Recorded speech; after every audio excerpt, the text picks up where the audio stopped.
Hero extreme bike.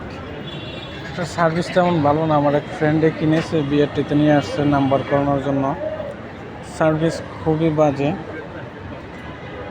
দাম ধরেছিল 1,71,000 টাকা। রিভিউ দেখে উনি কিনেছিল, কিন্তু বাইকটা খুবই খারাপ।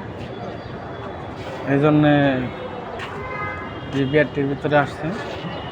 খুবই খারাপ। এই যে হিরো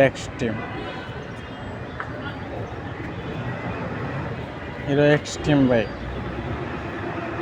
বিআরটির ভিতরে নিয়ে আসছে। খুবই বাজে বাইক হিরো এক্সট্রিম। সার্ভিস ভালো না। কতদিন চালানোর পর রেজিস্ট্রেশন করার পরে সেল দিয়ে দিবে।